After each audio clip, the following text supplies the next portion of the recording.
मित्रों, अद्वैत का अनुभव करने के बाद जब मैं भाव कम होता जाता है तब आध्यात्मिक यात्रा सही दिशा में आगे चलता है। आदमी का अहंकार बहुत जटिल है। जब तक अहंकार मिटता नहीं तब तक परमात्मा का अनुभव नहीं होता।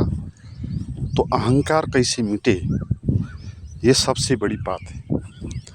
क्योंकि अहंकार को आप मिटाएंगे कैसे और कौन मिटाएगा? जो मिटाएगा वो फिर अहंकार हो जाएगा।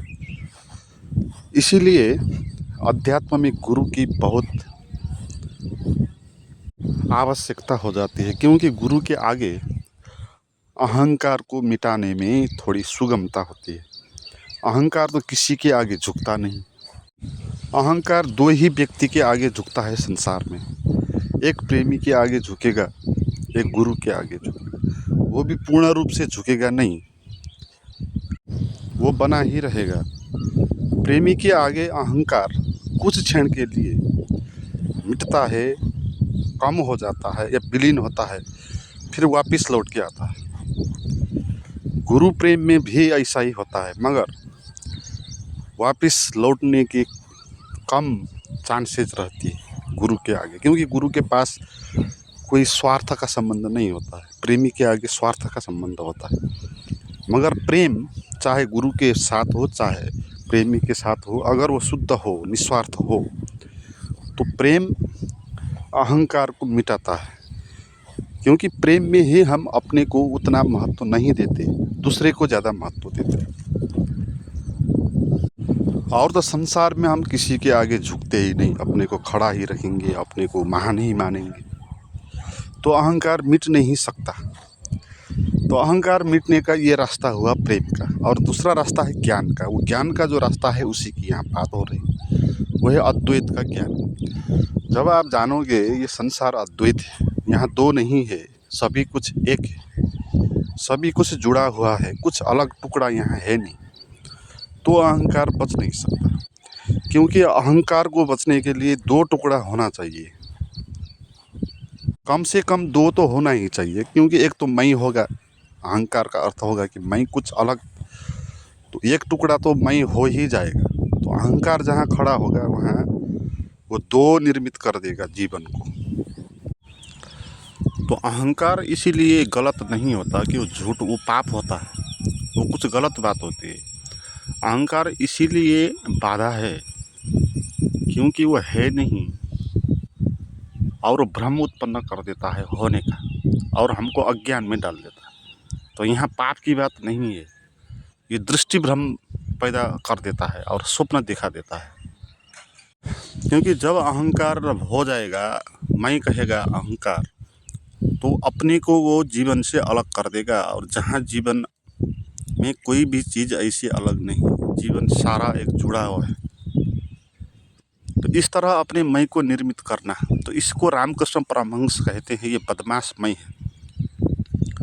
वो एक बदमाश है क्योंकि वो अपने को अलग निर्मित कर रहा है, कुछ इकाई के रूप में, कुछ टुकड़े के रूप में, जहाँ कुछ टुकड़ा होता नहीं।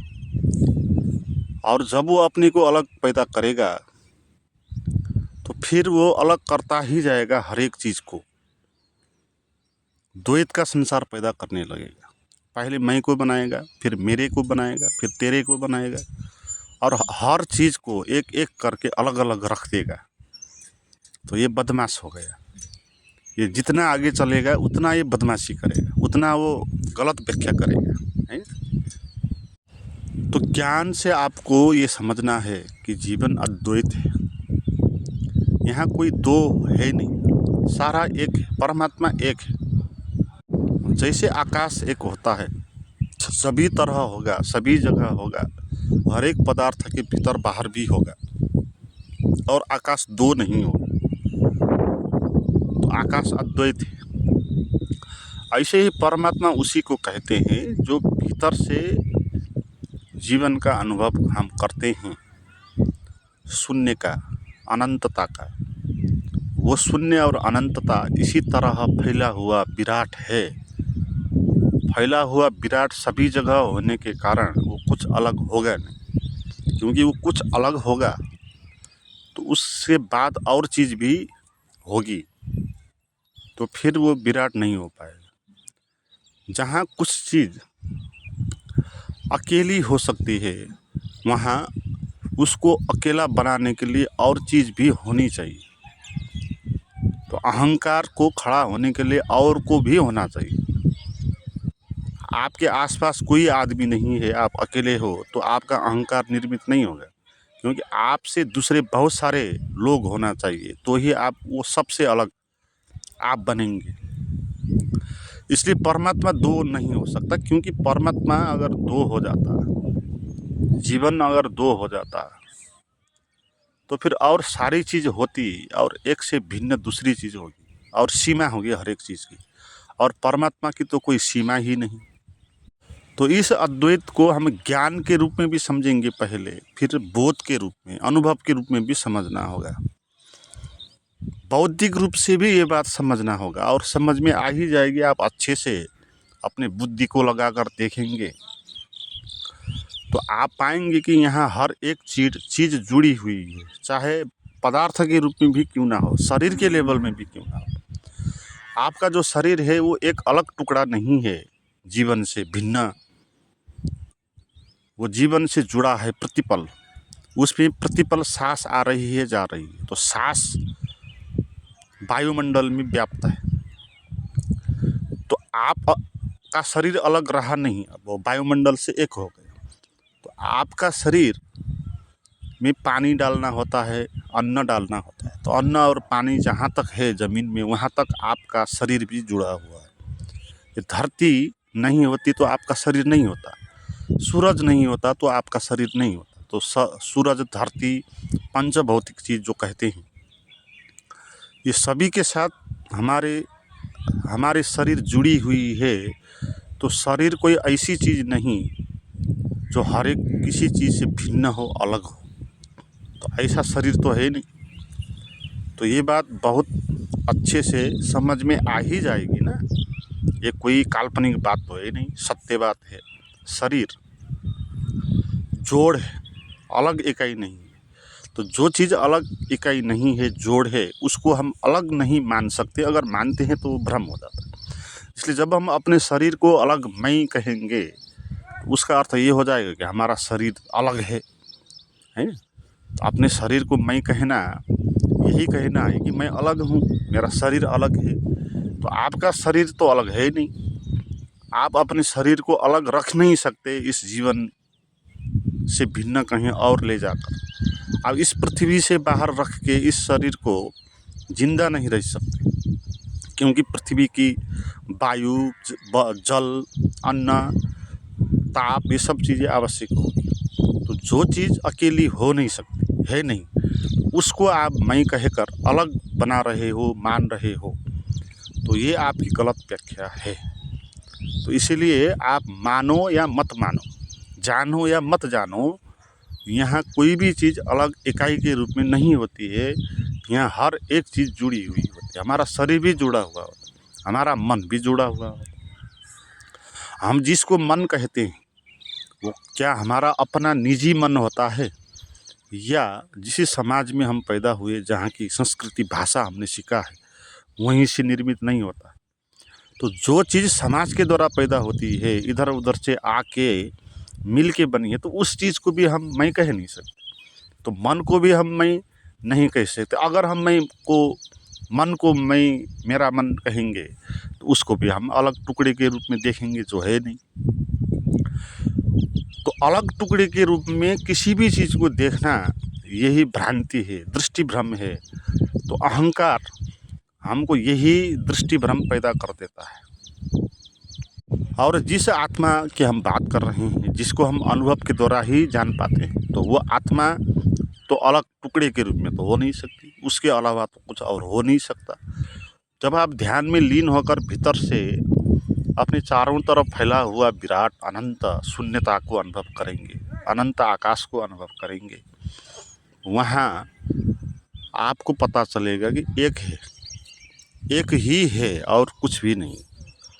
तो जीवन में कुछ भी अलग होता नहीं, सारा कुछ जुड़ा हुआ होता है, बाहर भी भीतर भी, शरीर के लेवल में भी, मन के लेवल में भी, आत्मा के लेवल में भी। तो कुछ अलग टुकड़ा कहीं पर नहीं होता। तो इसमें हम अगर मैं को कह देंगे तो वहीं गलती हो जाएगी, क्योंकि मैं को कहना उसको अलग मानना होगा जो अलग है नहीं। इसीलिए अहंकार ही बाधा हो जाता है ज्ञान में, ध्यान में। तो अहंकार तो पैदा हो ही गया, मैं तो पैदा हो ही गया। मैं को पैदा होने से पहले की बात है कि भाई आप अपने को मैं मत कहने लग जाना, क्योंकि आप कुछ अलग जैसे किसी भी लेवल पे हो नहीं। तो ये उसको बताने की बात है जिसका अहंकार अभी पैदा नहीं हुआ है या होने जा रहा है, किसी बच्चों को बताने वाली ये बात है। मगर हमारा जो अहंकार है वो तो निर्मित हो ही गया। अब तो उस अहंकार को मिटाने की बात होगी। तो वो कैसे मिटाएंगे, तो उसके लिए ये बात है आप जानो, इस ज्ञान के माध्यम से आपका अहंकार मिटेगा। जानो आपकी यहाँ कोई भी चीज़ अकेली टुकड़े के रूप में, मैं के रूप में भिन्न होती नहीं है, इस बात को जानो। तो जो अज्ञान के कारण आपने मान के रखा है अलग मैं, तो वो मिट जाएगा। ज्ञान के कारण अज्ञान मिट जाता है ना। आपने पहले गलत व्याख्या कर लिया था, अब सही व्याख्या करें। सही व्याख्या करने के बाद गलत व्याख्या मिट जाएगी। आप पहले मानते थे 2 + 2 5 होता है, तो आपने गलत व्याख्या कर लिया था। तो आप अच्छे से समझ लो 2 + 2 4 होता है। तो इसको समझने के बाद जो आप 2 + 2 5 कहते हैं वो मिट जाएगा, वो नहीं रहेगा, वो झूठ हो जाएगा। तो ऐसे ही जब आप जानेंगे कि यहाँ सारा कुछ एक होता है, तो आपका अलग मैं वो मिट जाएगा। मगर तत्काल ही मिटने में थोड़ी मुश्किल होगी, क्योंकि अहंकार बहुत लंबी आदत है। बहुत समय से हमने अपने को अलग मानते आए हैं। जो बात बहुत सालों से हम मानते आए हैं वो हमारे अचेतन में घुस गई। तो इसलिए हम बौद्धिक लेवल से तो समझेंगे, चेतन मन के रूप में तो हम जानेंगे कि मैं होगा नहीं अकेला। फिर भी हमारे अचेतन से वो अहंकार मिटेगा नहीं। तो उसके लिए क्या करना है, तो यही साधना होती है। निरंतर साधना की आवश्यकता पड़ जाती है। आपको अपने अचेतन तक अपनी समझ को ले जाना है।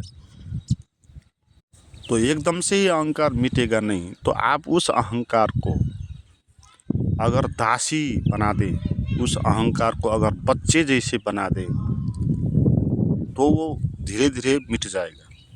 इसी बात को रामकृष्ण परमहंस कहते हैं, दासी में हो जाओ, अपने को दासी मान लो। अहंकार तत्काल ही तो मिटेगा नहीं। तो जब तक वो रहेगा तब तक आप उसको मान लो, ये अहंकार झूठ तो है फिर भी ये है, मगर अब हम इस अहंकार को परमात्मा का दास के रूप में उपयोग में लाएंगे। ऐसा करेंगे तो अहंकार भी गलत नहीं होगा, है ना। अहंकार गलत कब हो जाता है, जब वो अपने को खड़ा कर लेता है, अपने को श्रेष्ठ मान लेता है, अपने को केंद्र मान लेता है। मगर जब हम अपने अहंकार को दास के रूप में मानेंगे तो हम अपने को केंद्र नहीं बनाएंगे, हम जीवन को केंद्र बनाएंगे, भगवान को, परमात्मा को केंद्र मानेंगे, उसको श्रेष्ठ मानेंगे और अपने मैं को दास के रूप में देखेंगे। दास के रूप में देखने का अर्थ है कि मैं सेवक हूँ, मेरा अहंकार सेवक है। ये सारी सृष्टि परमात्मा की है, ये परमात्मा का एक बड़ा प्रोजेक्ट है और इसमें मैं एक एम्प्लॉई हूँ और मेरा काम ये है जो मुझे दिया जाता है उसको अच्छे से करना, सेवा के रूप। क्योंकि ये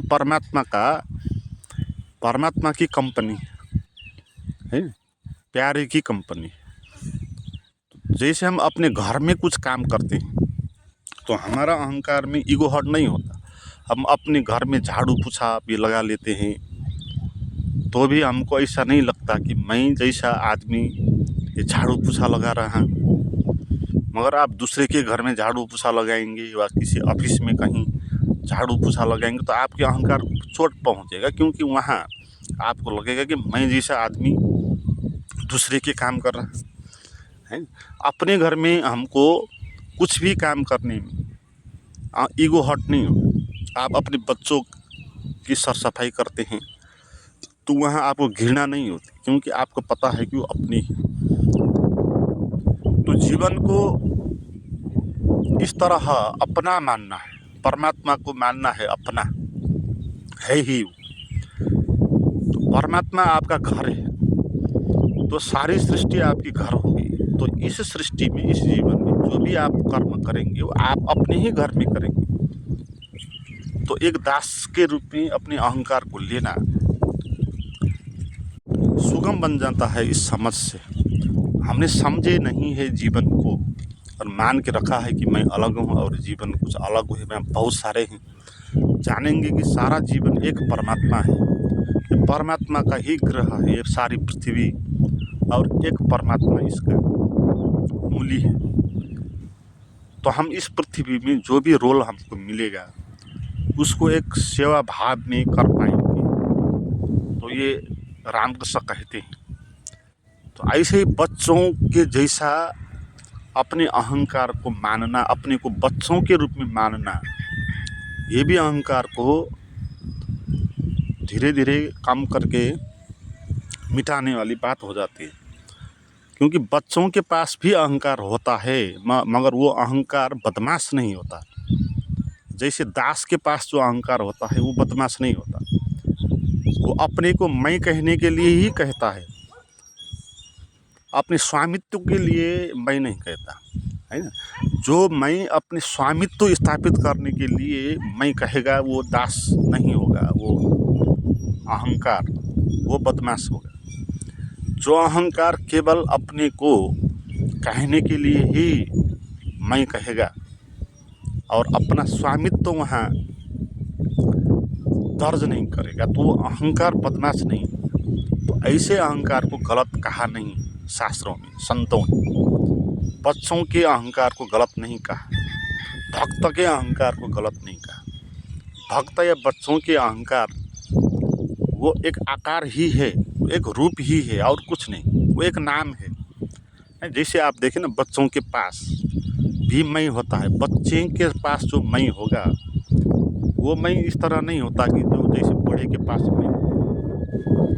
बच्चों को कुछ लगेगा, कुछ छेड़ के ये होना चाहिए, वो रो भी लेगा उसको प्राप्त करने के लिए, मगर बाद में वो भूल जाएगा।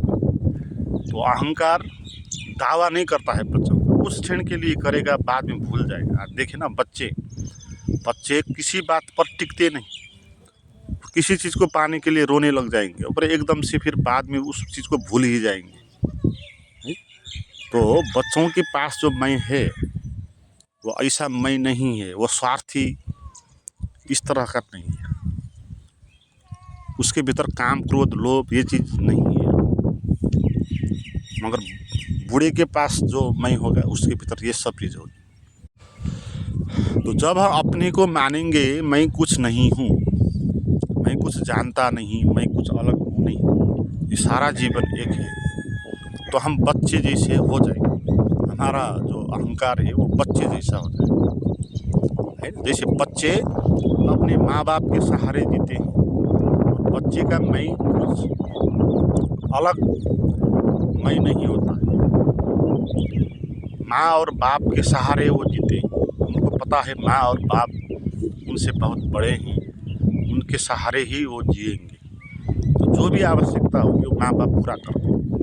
इसलिए बच्चे को कुछ दिक्कत की बात नहीं, अहंकार को निर्मित करने की बात नहीं। तो ऐसे ही जब हम अपने को जानेंगे कि मैं कुछ नहीं, अज्ञानी, तो हमारा मैं भी बच्चों के जैसे हो जाएगा। केवल पुकारने के लिए, कहने के लिए मैं, बच्चे नाच रहे, कूद रहे हैं, खेल रहे हैं, अपने को मैं कह रहे हैं, और इस तरह मैं नहीं कह रहे हैं जैसे वृद्ध लोग कहते हैं, मैं यानी ये पद वाला, मैं यानी इतना पैसा वाला, मैं यानी इतना बलवान, इतना प्रतिष्ठा वाला।